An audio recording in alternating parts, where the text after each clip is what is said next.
Good evening and welcome to this November 13th, 2023 meeting of the Lake Bluff Village Board of Trustees. Clerk, please call the roll. Trustee Cole is absent. Trustee Fisher? Here. Trustee Freed? Here. Trustee Hatch? Here. Trustee Rappin is absent. Trustee Ryder? Here. Please stand and join me in reciting the Pledge of Allegiance. I pledge allegiance to the flag of the United States of America and to the republic for which it stands, one nation, under God, indivisible, with liberty and justice for all. Thank you. Our next item is the consideration of the minutes of the October 23rd, 2023 regular village board meeting. Is there a motion to approve these minutes? So moved. Second. Thank you. Are there any comments on these minutes? So,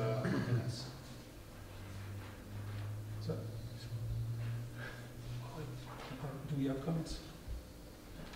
It is a voice vote. All in favor? Aye. Anyone opposed? Thank you.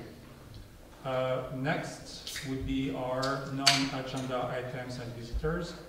The village president and board of trustees allocate 15 minutes during this item for those individuals who would like the opportunity to address the village board of trustees on any matter not listed on the agenda. Each person addressing the village board of trustees is asked to limit their comments to a maximum of 5 minutes.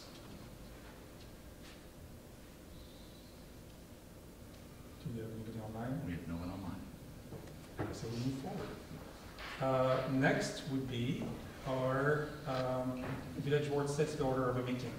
The village president and board of trustees will entertain requests from anyone present on the order of business to be conducted during the village board meeting. 7. So our first item, I would say, would be 7A, and that would be our village administrator's report for an informational update. Sure. Good evening, everyone. The first item under my report is an informational update from Lake Forest High School Superintendent, I should say 67 as well, Matthew Montgomery. Dr. Montgomery is here to give an update on the referendum project, and he has with him the finance director from both districts as well. So, turn it over to you guys. Thank you. Good evening, everybody. Thank you for giving us some time, I really appreciate it. Jen and I are going to give you a short update on the district and where we are educationally, and then we'll move into really a focused update on where we have gone since the passage of the referendum, and then we'll finish with any questions you may have. So let's get started. Try to get started. Okay, now. So we will hit an update from the report, from the report card.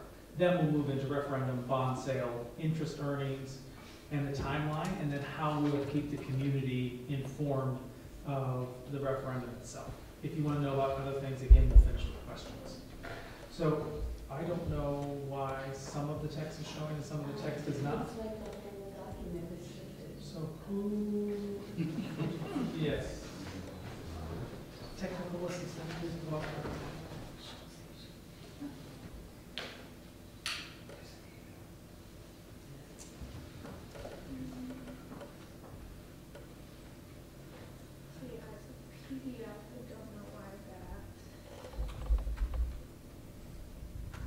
Yeah, it's missing all of that. So can you go to the email maybe? I'm trying to do it by myself on standby.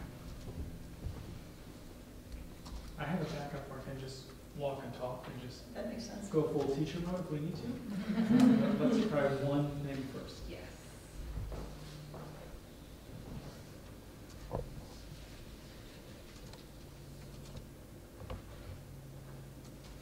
Let me try. Share my screen. Is it looking okay on yours? Can you put the Zoom meeting up on yours? Yep. Ah. It's much better when there's actual text. For once, text solves something. Please record that in minutes. Okay, so do I need to give you a nod then to advance? Yeah, you'll Yes. need to get Drew a nod there. Okay, so we're going to start with the report card.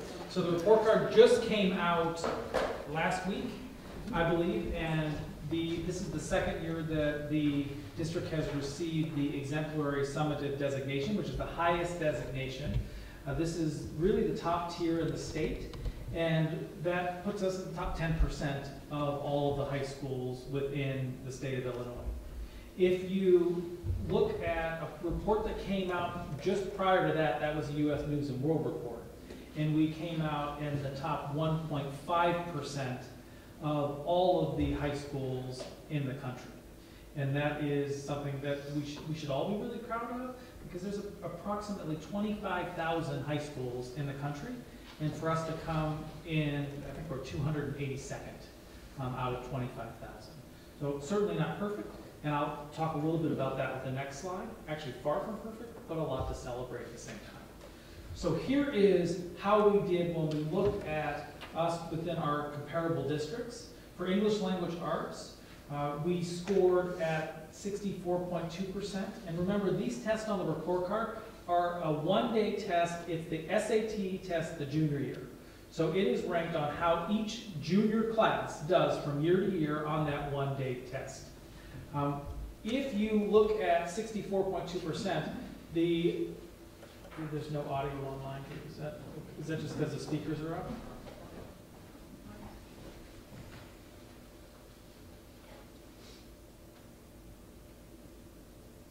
Thank you. Okay, so if you look at how that 64.2% translates into percentiles, this is an important distinction. So 64.2%, there's obviously still room to growth, but remember that puts us in the 99th percentile. If you look at math, we're at 61.9% of the juniors scored above the 540 on math. That also puts us at the 99th percentile.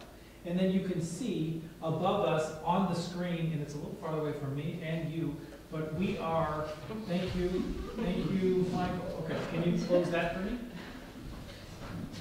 Sorry. Drew, can you make that go away, or do I have to make it? I'll try. Oh, there you go. Okay, good. So we are, so ahead of us is on the left, Glenbrook, 225, Stevenson, and New Trier, and on the right, the same three. So we are not number one. Do we want to be number one? Of course. But are we really proud of what we're doing? Also true.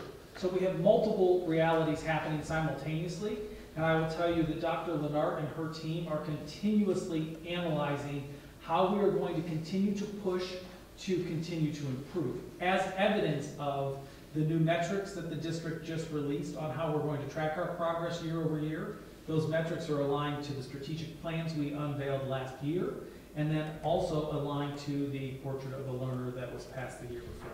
So we have a vision, a strategic plan, and metrics all in place, because we will never rest our laurels. I hope I am never in front of you saying we have arrived and we are as good as we're going to get. Even in the 99th percentile, we're still pushing the envelope to see how we can continue to find the best ways to serve our students. Here is the most up-to-date fact sheet or school view of our like a highlight reel. So just this fall, we were reaffirmed as a AAA rated district. We continue to have class sizes under 20. You will also see, and I'm really proud of this, 91% of our students are participating in extracurriculars, and that's an important number. And just so you know, we analyze the 9% that aren't. So for example, are they working? Are they doing other activities outside of school? Because we want that number to be 100%. We want every student to be accounted for, because we know the importance of extracurricular activity and mental health for our students. 33 athletic opportunities, and the average ACT component is 25.5. We are analyzing, with 96% of the students going on to college or post-secondary instruction, we are analyzing because our students are putting more attention on the ACT test than the SAT, because the colleges that our students are going to are more focused on the ACT results than SAT. The state, however, has put the SAT as the metrics for the report cards. So we are jockeying to try to figure out how to get all students to take the SAT seriously and find value in it, when many of them have taken the ACT multiple times, and that is what they're laser focused on for their college environment.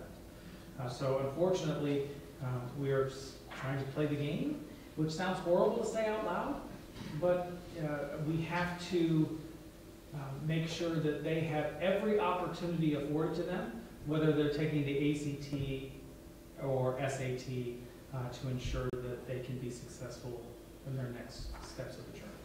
Can I just ask a quick question, Dr. Montgomery? I appreciate you identifying how, is that slide before this slide, how well the school is doing in other areas.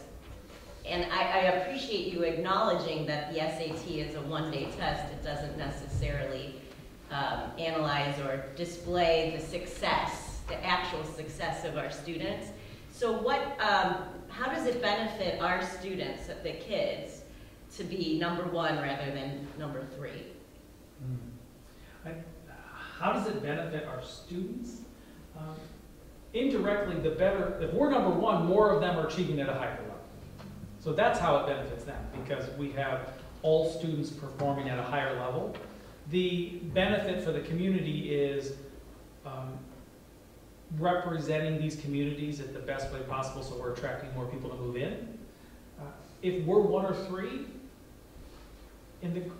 so I have to measure this, because I am wrestling with the team right now, and the boards are wrestling with what is success. What are we chasing? Why are we chasing it? And what is most valuable to ensure that students are successful when they matriculate past college, if 96% of them are going to college, and then are they getting jobs, and are they achieving an overall well-being for the rest of their life? That's success. I would agree with you on that. The comma but Yeah. is that we still have to play the game, and we're never going to rest period, because we should always be in a cycle of continual improvement. It does feel as if there is some gaming at times that gives me a little bit of heartburn.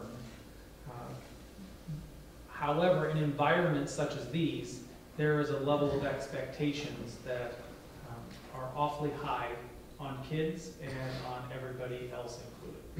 Sometimes the kids are doing it to themselves because they're in a very exceptionally successful community or communities. Sometimes it's parent pressure, sometimes it's teacher pressure. So it's a delicate balance to try to figure out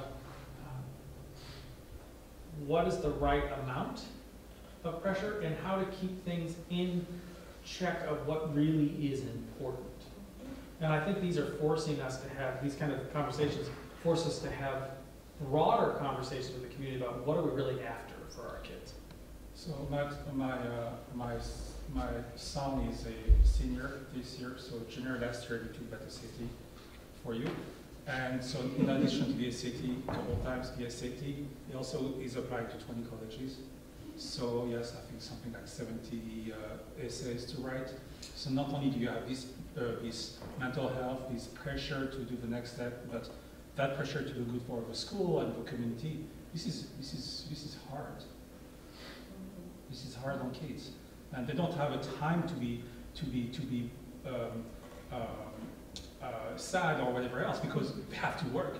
And then you have National Health, NHS, the National Health Society, that will also push for different things for the community. This is a hard schedule for our children.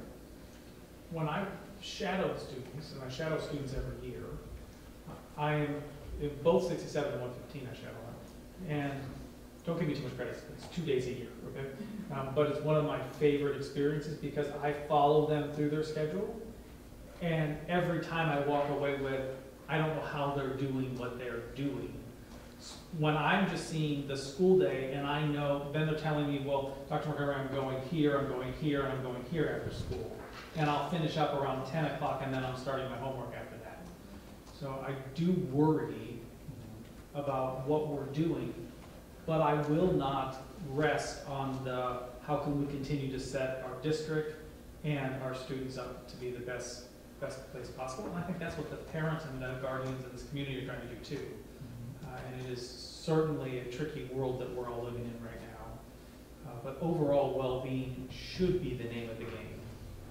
Because the more and more you read of adults and happiness and well-being, there's a lot of people that wake up, I'm not gonna say a lot, there are people that wake up in their 30s or 40s and go, I don't know how I got where I am, but this is not filling my bucket. Because I was chasing something that I thought I wanted that maybe I don't. So anything we can do to ensure that they're successful, but give them real life experiences in high school, then this is why in the metrics right now we're talking about capstone projects, internships, project-based learning, because if my high school freshman right now gets a couple of those, and if she says, Dad, I know I don't want to do that, think of how much money we all saved, me personally, that she's picking a different career, or her hopefully finding what she really wants to do. So I would rather give those types of experiences earlier while still trying to get them to do well academically, because I think it will help their future choices. You're absolutely right on the internship. I've started doing real internships in the real world when I was about 14. White shirt, suit, programming. It was fun. I knew exactly what I wanted to do when I was 17. Okay, and that's what I did about for 25 years afterward. But the deal is, this is a complete picture. You also have your outdoor ed program that is wonderful. This is a leadership illumination for providing that type of record, that type of experience to the high schoolers. This is beautiful. My kid is going through it, and that really provides a sense of achievement and joy among all the things he has to do during the day. I'm glad to hear that, and I will tell you, again, we are far from done with the work we need to do, but there is a new focus on, we are much more than test scores, but I'm going to talk about them, and I'm going to tell you how and where I think we need to improve as well. So that's a little bit about academics. I was talking more than I wanted to on that, so forgive me, but thank you for indulging me, because that's the bread and butter of what we do. This is the referendum update. This is the start. This is just to jog your memory. So it was, if you remember, $105.7 million. 90% of it is being invested at the East Campus. 10% is being invested on the West Campus. And the monies are divided into two halves of this pie. It is 100% an infrastructure referendum. But when we were educating the community, we said classroom infrastructure was making up 8%, and 52% is being made up of the infrastructure of the bones of the building, so things that you may not see or experience. But make no mistake, it is an infrastructure referendum. It's just where we're spending that infrastructure in the classroom or in like mechanicals, for example. So I'm going to turn it over to Jen, and she will get deeper into the finances, and she'll be happy to answer your questions as well. Thank you, Dr. Montgomery, and thank you for having us. I am going to go back to a little bit of history. We're going to start to talk a little bit about what the promise was, then we'll lead into what I call the sale, and then most importantly, exciting for us, the plan. So this was our promise. Pre-referendum was $105.7 million. We were looking at a 20-year bond duration, and most important to us was a level debt service. So if you look at the green bars, all of the green bars are exactly the same size. In that, we had some core tenets as well. Part of that was debt service of less than $8.5 million per year. And we wanted to be less than a projected $974 annual tax increase for a home valued at $1 million. So that was the promise. So our bond sale, we had an extremely successful bond sale on October 11th. We had 11 bidders on that particular day. The low bid, for us then is kind of the best bid. So you're looking for a low number. Bank of America Securities with a lowest true interest cost of 4.355. I will tell you that among the 11 bidders, it was a tight race, with the two lowest coming in less than half a basis point apart. So it was a very, very close sale. Through on some of the specifics here, I won't go into the details. You can see the sale date. We did actually close that sale and receive proceeds on November 1st. Try to give you the breakdown on the bottom for your review, just of the interest costs and things like that, issuance costs. So how did that compare to our promise? I know the numbers are really, really small, but my multifocals are really, really good right now. Our promise was 5.78%, which was based on the interest rates that were intact in October of 2022 when the board approved the resolution to put it on the ballot, with a 1.5% cushion for variations in the market. You can see, as I said, we came in at 4.355. Next one. That was really, really small, so I'll only hit on one topic here, but this is laying it out over the next 20 years. The most important part is we came in under the $974 for $1 million home. It was $870. And you'll see then the reminder also that we drop. Once that old debt falls off, the first few years are a little bit more painful, but after that debt falls off, then it goes down 414, which we can see on the next slide. This was the actual sale, so it looks eerily familiar because it's identical to the promise, the only exception being that it's lower. So the debt service payments are lower, and the amount projected for $1 million home of $870 is lower, $104. Over the life of the entire bond, it's about $21 million less in interest earning than originally projected during the promise. Another question that we get now a little bit is, what are you doing with the interest earnings, or how will those be managed? This is not what Matt and I do every day. This isn't our normal job to do, so we went out to seek professional assistance. We put a formal request for proposal on the street for an investment advisor to manage these proceeds. We had 2 members of our board that joined us during this process as well. We had presentations, we conducted interviews. We are down to 2 final candidates, 2 final companies. We have some follow-up to do, some due diligence, with a recommendation coming to the board on December 5th. They will do all of our arbitrage reporting. They will help us with some of our reporting to the board on a monthly and quarterly basis, as well as making sure we've got all the T's crossed and the I's dotted. So now the fun part, the plan. So what's next? Immediately following, you can see in the upper left-hand side, that light gray color, we're calling that enabling phase. I actually call it enabling phase plus. That's the work that's ongoing right now. As soon as we had successfully passed the referendum, we left the conceptual stage and we started design for summer of 2024. Those are the dates of when we're putting things out to bid. The board will approve things in February or March, and construction will start as soon as feasible in the spring. These are things, as Matt alluded to, that will do a couple of things. The enabling part of the enabling phase will do exactly that. These are projects and programs that will help us get things like some swing spaces. They will also do things like inform us, like our test classrooms. We actually added a 3-floor, so a triple stack bathroom. Part of also, one, we wanted to have that to inform the rest of the bathrooms. So it's helpful to us to sometimes do projects so that we can acquire information not only from our stakeholders, but our users, and also learn a little bit in the process. So those are all part of the enabling phase pieces. The last of that are things that we thought were more standalone. So if you look at some standalone things, a good example of that would be our safety and security vestibule that we're building into the commons.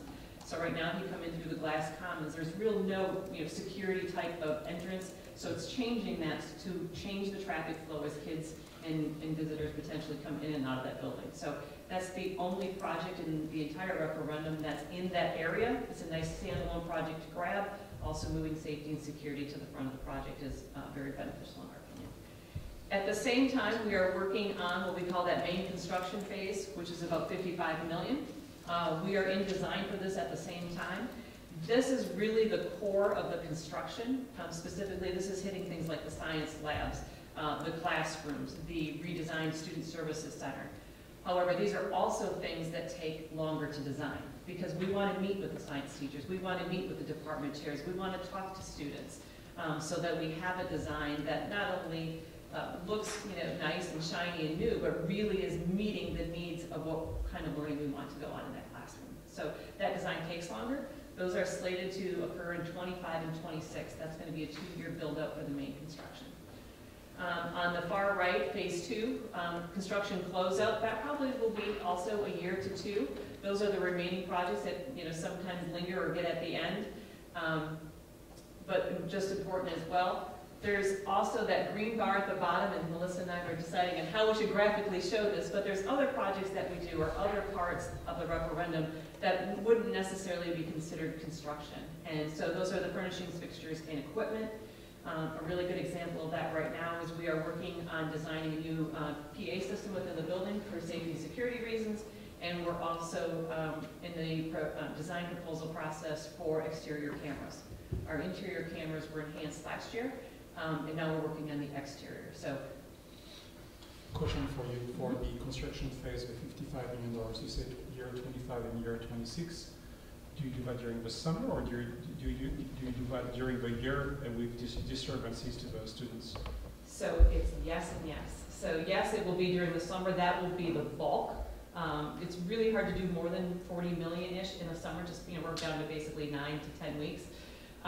But the bulk will be in both of those summers, the summer of 25 and the summer of 26. But there will be some bridging between. And we have been working with the staff to try to determine how to best use that space. So some of the spaces that we added on to the enabling phase is capturing additional swing space or space that can be used in a multi-purpose way to be able to increase the duration of construction time outside of the summer months, while still minimizing the impact on students because we're putting them in another location they're able to do what they needed to be doing.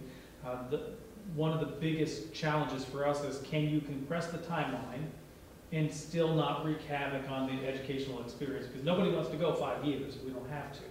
But how much can you compress it, but still maintaining some semblance of normalcy while all that construction is happening? So we're trying to do the best of both worlds.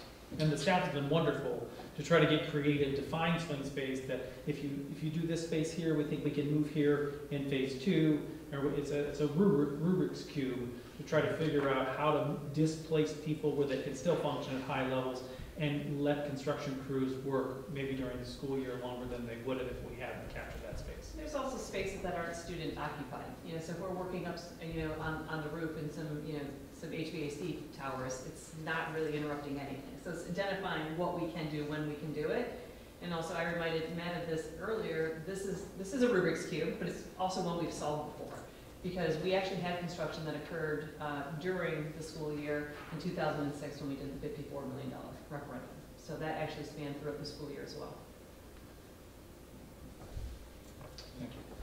Actually, that was the lead into your close. The next is we are building out a robust model on the website.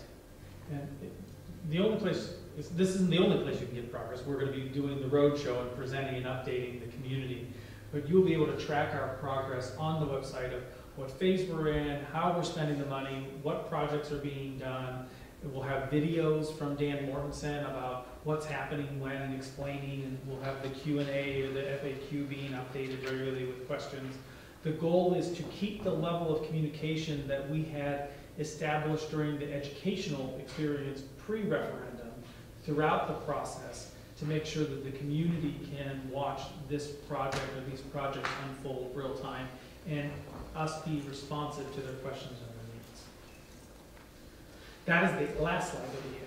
So we would be happy to answer any questions you have on the referendum or any questions outside of it, other areas of the school district that you are wondering about or curious about. Questions on the board? It's a wonderful presentation, thank you. And thank you for spending the time with us and answering our questions and being open and transparent with us, so thank you very much. Thank you. Answer. Have a great evening, and if I don't see you all, happy Thanksgiving. Thank you. Thank you.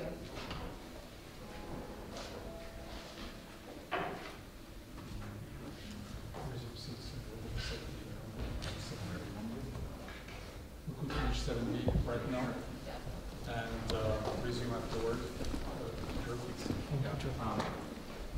We just held a second open house for the Green Bay Road and Bridge reconstruction project last week. Very well attended. close to 50 folks there. I think the first time we had it, we had maybe 5 people there. It was very light attendance, granted, but that was before we had funding, right? Now we do, and people say, oh, I better pay attention, it's coming. So I asked Jeff to come tonight to kind of give a brief summary of the comments that we heard, and we have the plans here set out, and we can kind of do a quick overview of the project for everyone. Yeah, so we've been at this for a while. In 2019, we got a grant to do the bridge over the railroad tracks, basically everything at street level. Piers are okay, everything else needs to come off and get replaced. So we got $1.8 million grant for that through bridge funding. Then the same day they were selling bonds. CMAP, Chicago Metropolitan Planning, on October 11th voted our street project in their program for the next 2 years. So that is $3.9 million grant. We've been chasing that for probably 3 different grant cycles when we came through. So that is very good news. That is scheduled spring of 26, fall of 27 for construction, about a year and a half. I'd like to do it a year earlier, but this is where this fits in the CMAP's program. So that is the plan, to keep finishing the plans. The local share of the 7.5 million total will be about 1.8 for the village. Our grants are 80% for all eligible expenses. There's some water main work that's not eligible, it's utility work.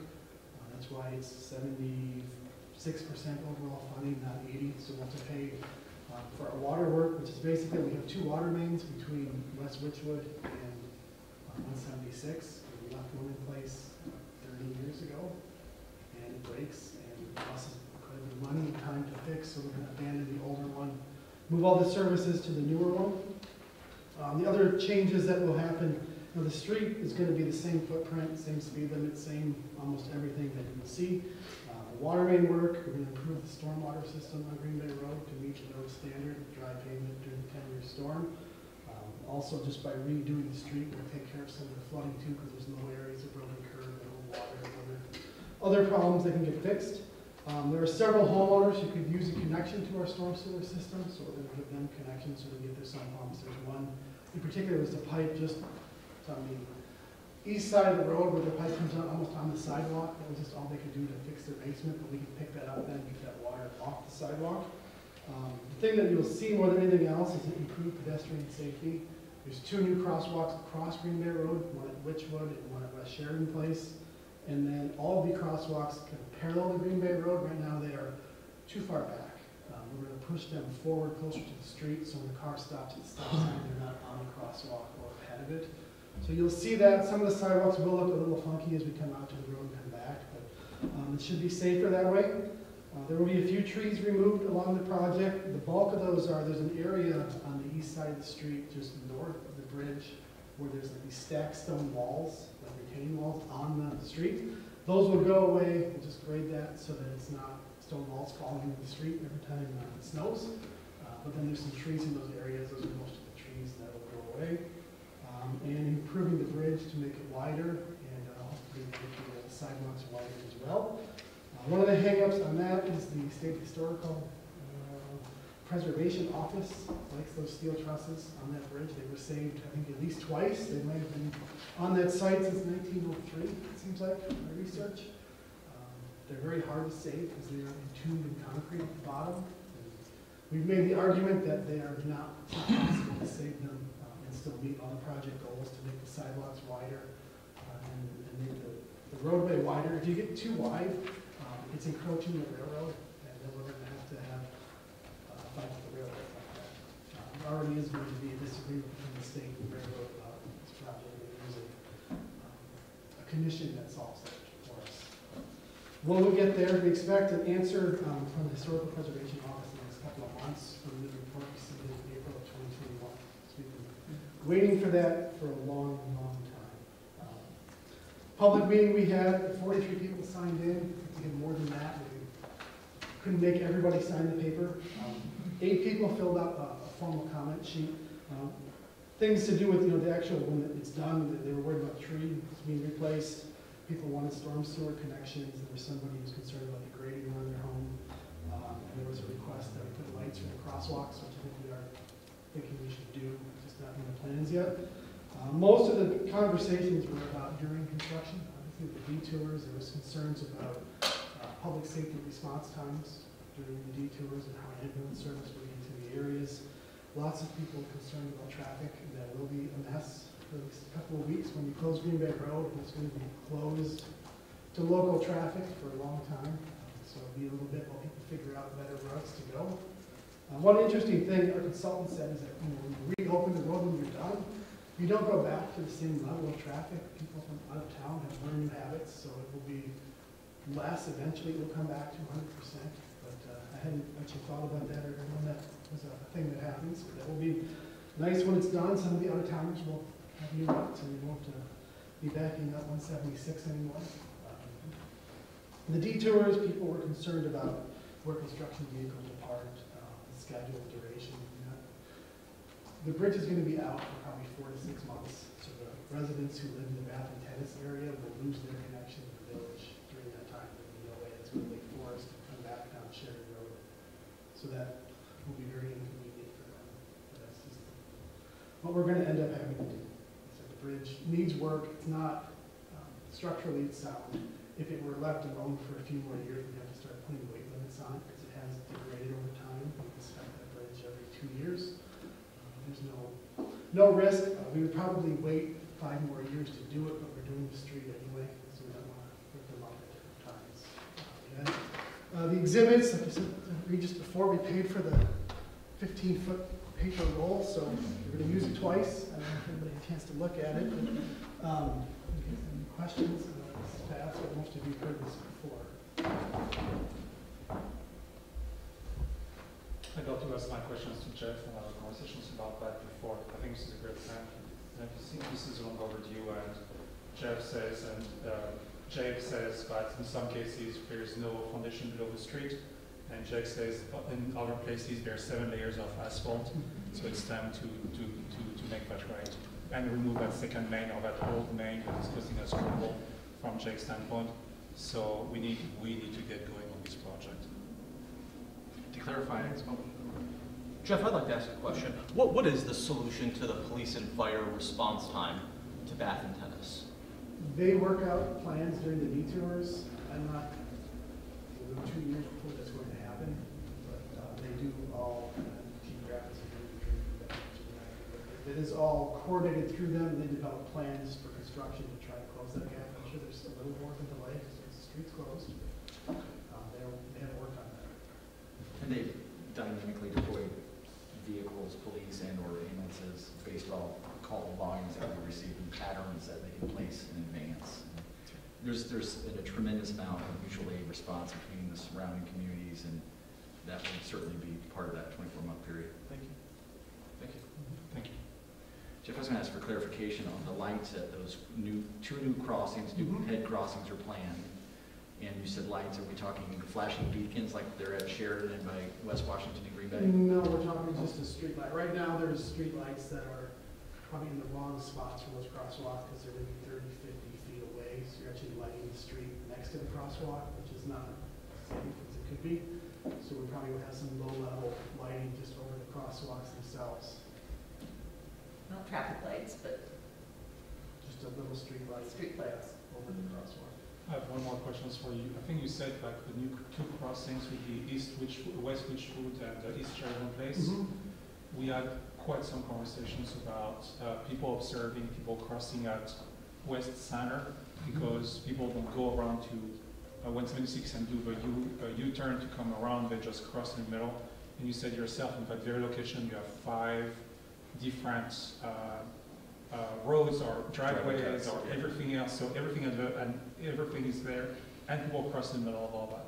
With that construction, do we have an opportunity to fix that issue? Because it's dangerous for kids and people with strollers and everything else. The main issue there is there's 2 driveways on the west side of Green Bay Road, right across from West Center. Each spot where you would want a crosswalk, there's a driveway there. So other than putting a crosswalk right in Strumley's driveway, there really isn't a way to relocate those driveways. So I know people do cross there, but it really isn't that far just to go down to the corner. I don't know that those people cross through the street everywhere, but I don't know that there's a reasonable way to solve that problem in that area. We don't want to put a crosswalk kind of in the middle of the block where people don't expect it either. That's not intuitive for drivers. So it's, I believe going to have to just be the two further south. Okay, thank you. And that's my report. Be happy to answer any other questions if there are. Thank you. Moving forward to the previous item, that would be item 6, our village finance report, and that would be item 6A, the warrants report for October 24th to November 13, 2023. Is there a motion to approve the report? So moved. Seconded. Thank you.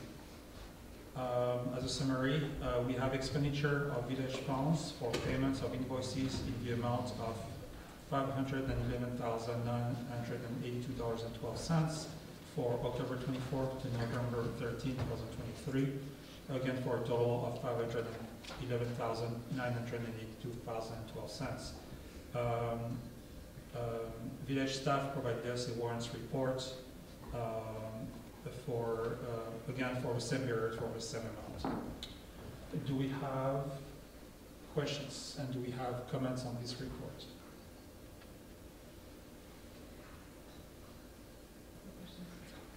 No.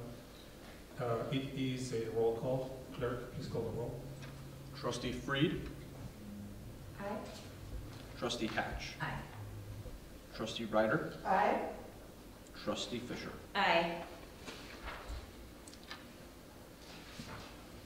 Thank you. Next would be item 8, our village attorney's report. No report tonight. Thank you. Followed by my report.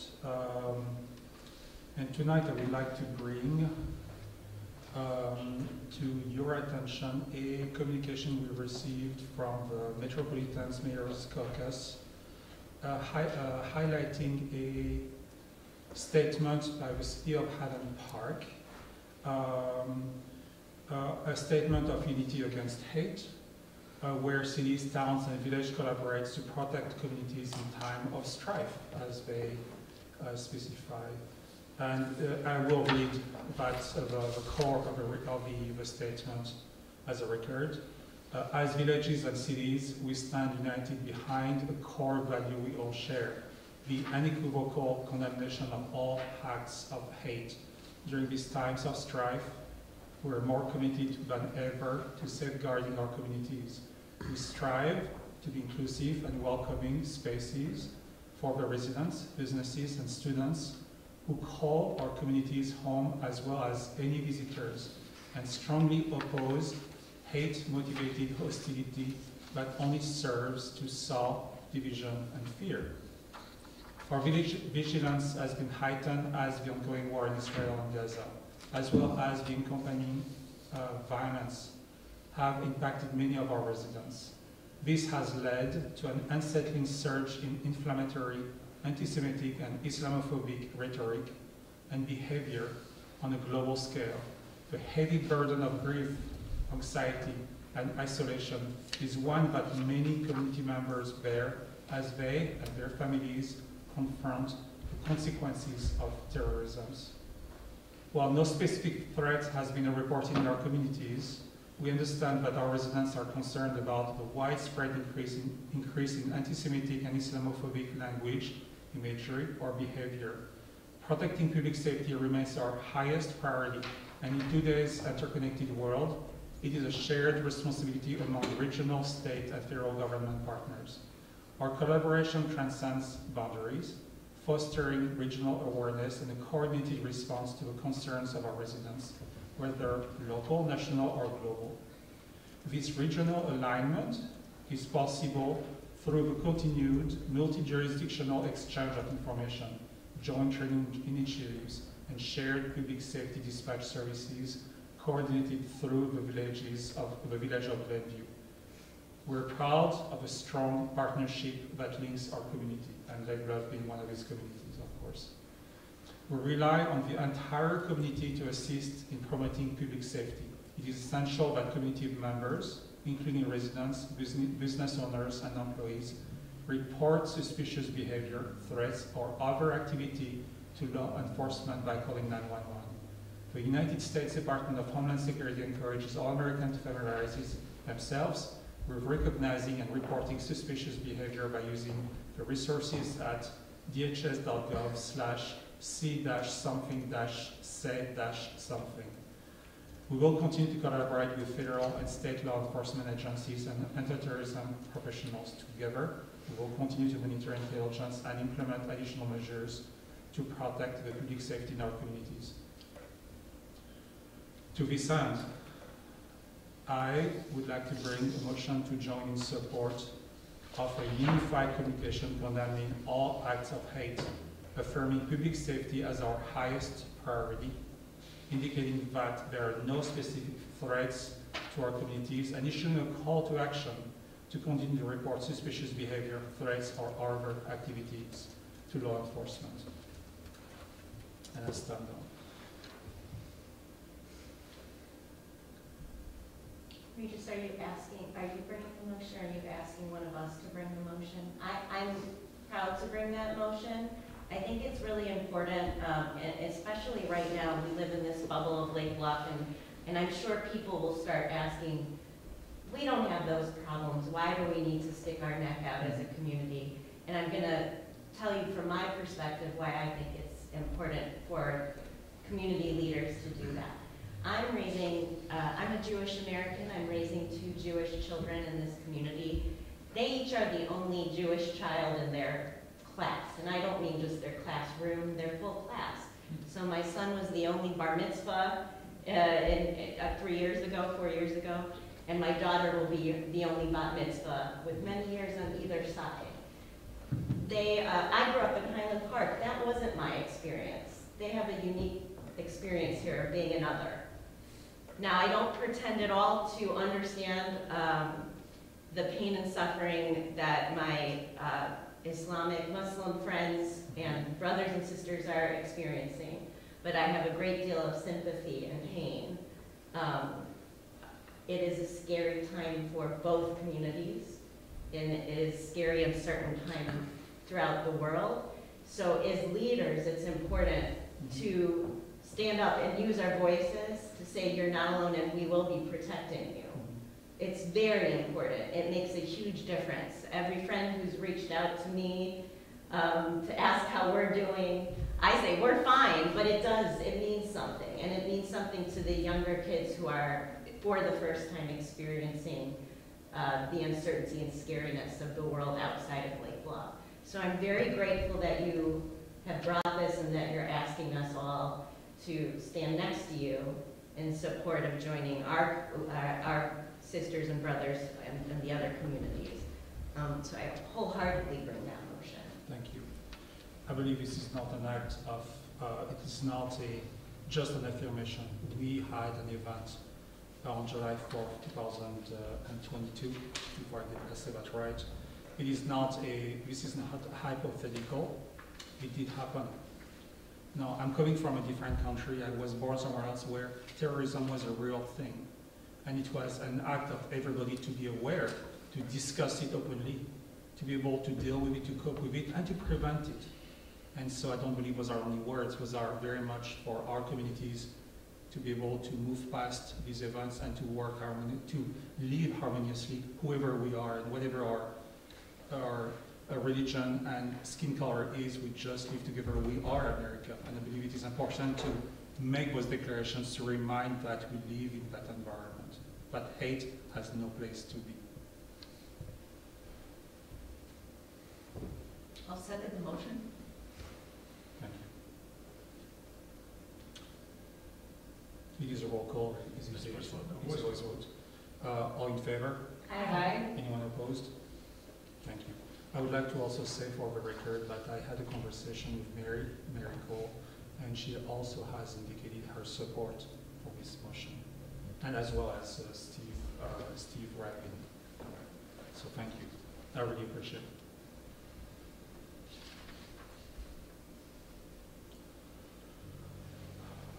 Next on our agenda.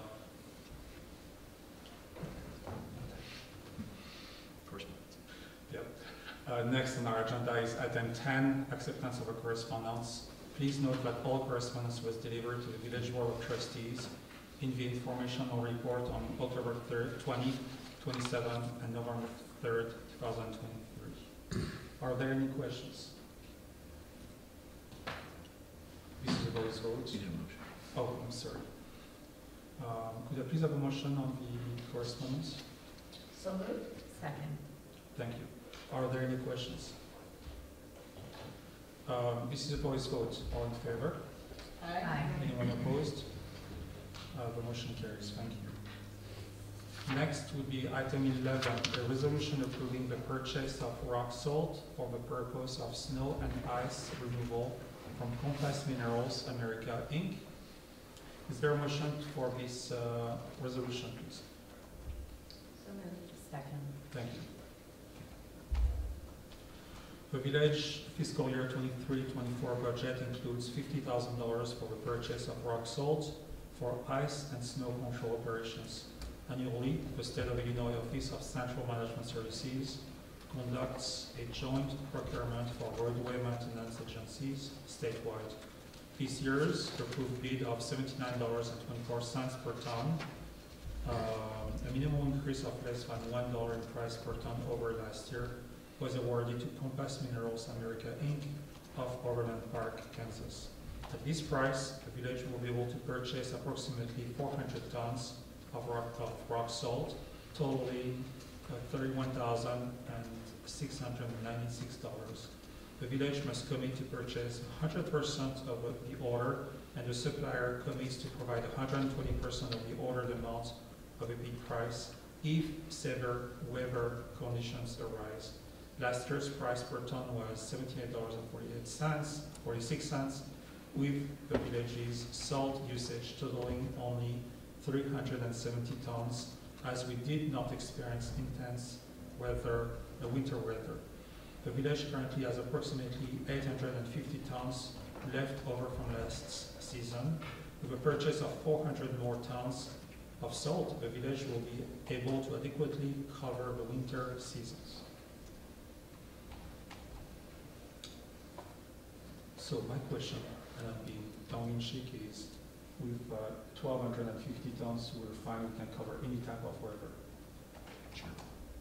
Awesome. Any questions on the board?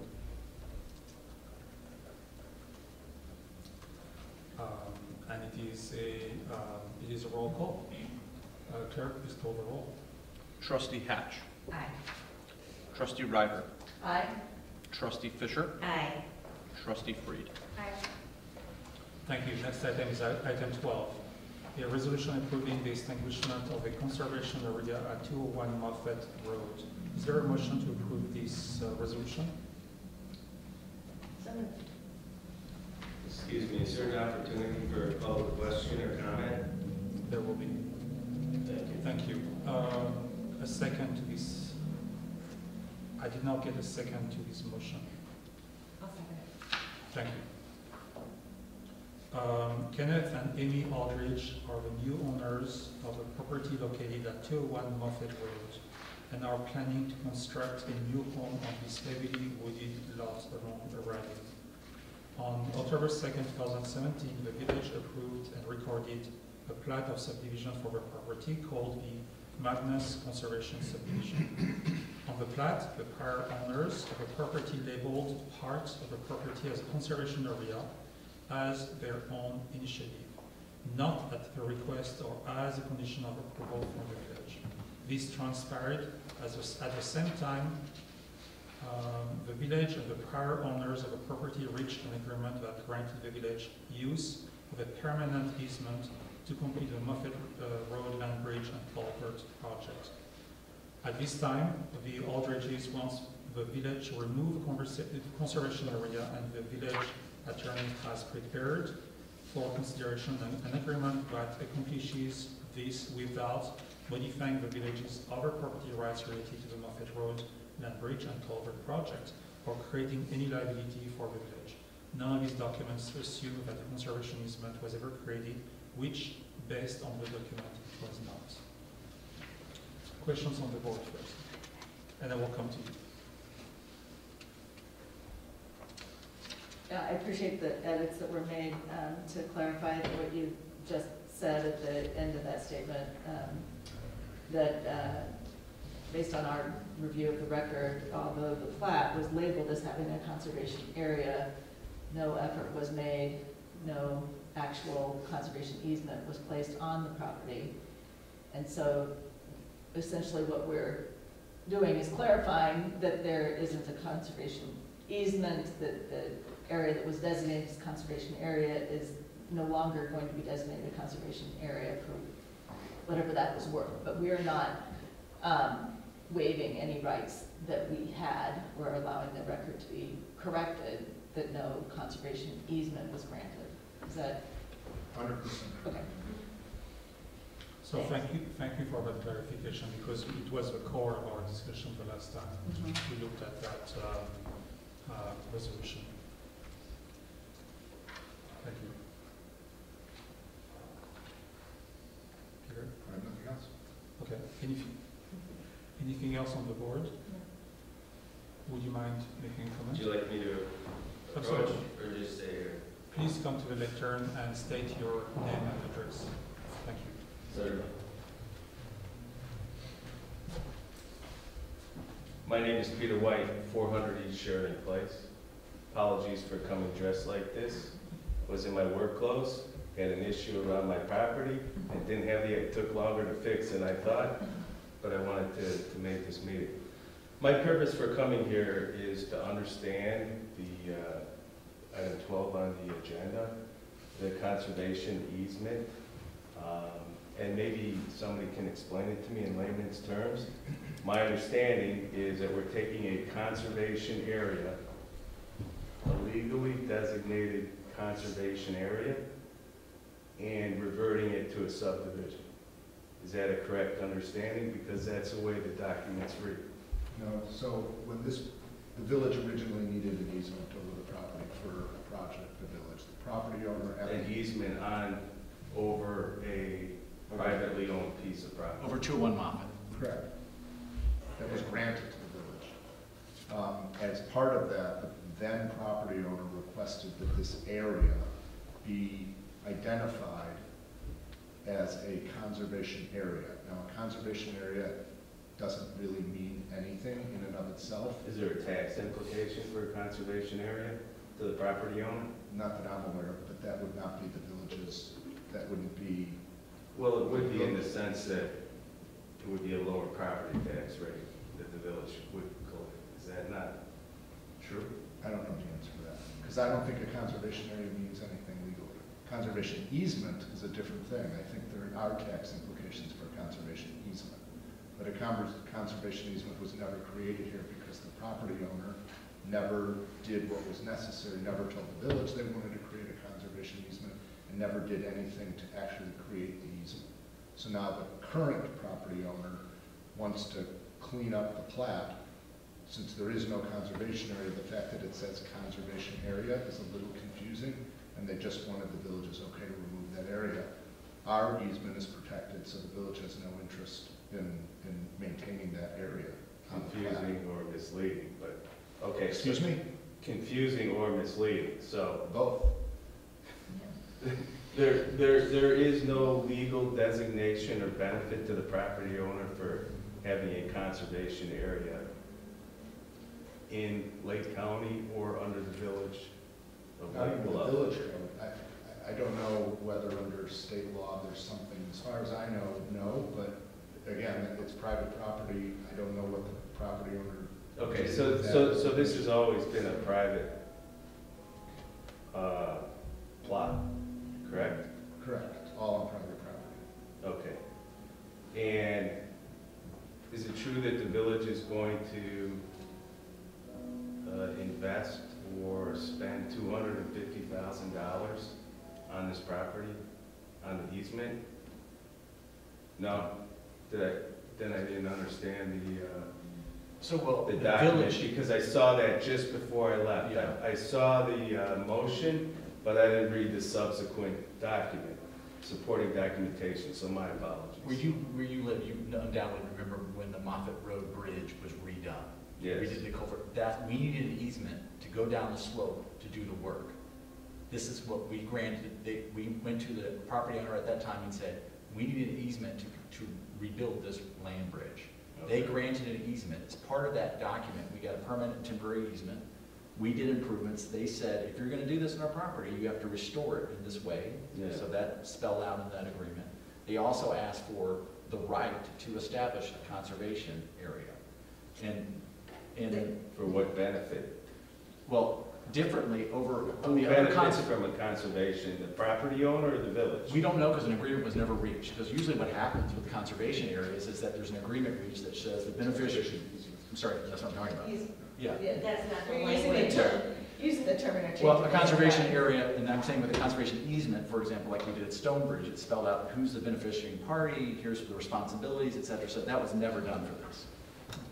We said that earlier, we never went to easement, and that is the last sentence of what I read in that document. So in effect, nobody had a tax consequence or a tax benefit from doing that. Oh, okay. Please, yeah. And so I looked at some of the same issues that you're talking about when I looked at the packet, and we made some clarifications. Whether or not the assessors cared what this was called, we don't know. But we don't know. I think it's worth looking into as to whether or not it mattered that they had this designated conservation area, which had no legal significance. It was designated on their plat when they filed it. Whether the assessor said, oh, that 5.8 acres is worth less because it has a conservation area on it and therefore taxed the lower. It's a different issue. Is like a different issue. Like the church in Shore Acres, right? Yeah, kind of. Yeah. So I had the same questions, like, was there a benefit to the prior owners for having this conservation area? There shouldn't have been, because it wasn't an easement, as I understand it. But on the plat, it says conservation area, as if that meant something. And what we're doing here is removing that designation from the plat, as I understand it. Undoubtedly it meant something, otherwise it wouldn't be there. Well, what we were told by the property owner was that she did not want the fact that we had an easement to interfere with her aspirational desire at some point to create a conservation easement. The And previous that's the way property. Right, that's the way the document reads. Is we get this easement, but I get the possibility someday of creating a conservation easement. And here's the area where I would want to do it. So in 2017, the village board approved a subdivision, and that was for one single-family residence or multiple? One, Oh, just as for this address. yeah, because I couldn't see They that. consolidate some pins too, I can't remember. It was- 5 pins, so it consolidated 5 pins, separate taxing parcels to make one. Okay, so we're not looking at 5 houses going in there, we may be looking at one. Just one. Okay. Thank you very much, I'm sorry I've taken so much of your No, time. I had some other questions, thank you. I would suggest that the village look into how that was taxed from a legal standpoint, because if there is a tax benefit to the property owner for designating it as a conservation area when their intent was always to develop it and put a house on it, I think they owe the village some money. The conservation area is in the review. It's on the slope. Yeah, It was not buildable anyway by the code. yeah. The conservation area is down Okay. on the slope of the property. So It's there's not even on the buildable table area. Okay, so the plat that I could see was It's not not a topography. contoured, Yes, right. so Right. You wouldn't know that if topography you wasn't wasn't at it. Yeah. available. Well, I just want to make sure. No, you're thinking right. We get our money's worth, right? Yes. All right, thank you, ladies and gentlemen. Thank you. Mr. White, thank you very much for Thank your you. comments. And that leaves us to, do we have any more questions on the board? More comments following these comments? No? It is a roll call. Clerk, please call the roll. Trustee Ryder. Aye. Trustee Fisher. Aye. Trustee Freed. Aye. Trustee Hatch. Aye. Thank you.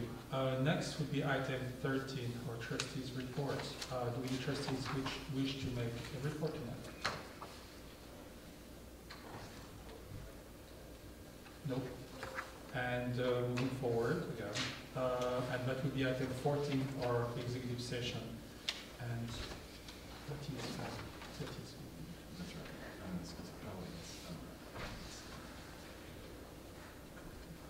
okay. And so next item would be our executive session, and I will read that to be specific. May I have a motion to go into closed session for the purpose of collective bargaining pursuant to the Illinois Open Act meetings, not to the Illinois Open Meeting Act, that's really hard, and that upon the adjournment of a closed session, this regular meeting will be deemed to automatically be adjourned by the same vote without the conduct of any further business. Motion to go in session? Motion. Second. Thank you. This is a roll call. Clerk, please call the roll. Trustee Fisher? Aye. Trustee Freed? Aye. Trustee Hatch? Aye. Trustee Ryder? Aye. Thank you. And this concludes the open part of the village board meeting. Thank you to anyone in attendance and have a great evening. Thank you.